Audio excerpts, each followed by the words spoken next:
We're here today with Peter Hug from Kitco Metals. Peter, thank you for joining us today. It's a pleasure.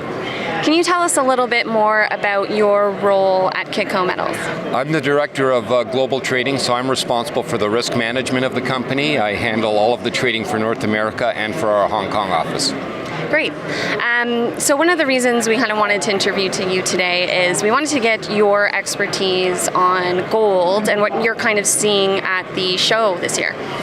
Well, I think we're seeing much more enthusiasm than we saw last year, and I think the reason is I think most of the speakers that you hear at the show and a lot of the experts that have been in the business for a while believe that we're on the cusp of a new breakout in gold and looking for, wouldn't say the highs that we saw in 2011, but certainly higher prices in 2019 than we saw in 2018. And what can you tell us a little bit about Kitco forecasted for gold and what you kind of seen in 2018 for gold? Yeah, I mean, we looked at the gold market last year, and we thought that the August low gold at about 1160 was the low for the year. Silver hit about a low of 1450. We called the low for silver in September. We thought it had put in a low for 2018. And the premise for our concept was that we thought the Federal Reserve was not going to be as aggressive in 2019. A lot of the analysts were expecting 3 to 4 Fed rate increases in 2019.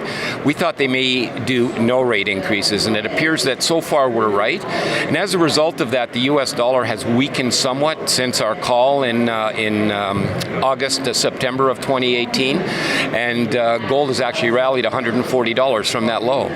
Great. And could you give us a little input on the China-U.S. trade war and its effect on gold? Well, I think it's basically created a lot of angst, and that's created problems in the equity market, and people in December were calling for a major drop in the equity market and a major recession coming in 2019, primarily because of some of the issues, including the Chinese-U.S. trade war.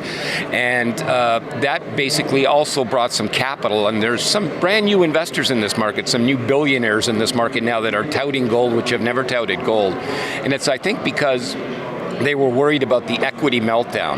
Now that has abated somewhat, so gold has come off a little bit from the $1,300 high we just recently saw, but there is still a lot of angst in the market with the China-U.S. trade negotiations that's still not resolved, issues such as Brexit, which are still on the table, and some of the issues with the Italian banks that are possibly going to create some issues for the European Union. So that macro picture, along with the Federal Reserve sort of being more dovish towards interest rates, has indicated a more constructive view towards the metals. Great. Well, thank you for speaking with us today. Oh, it's been my pleasure. Thank you. Thanks.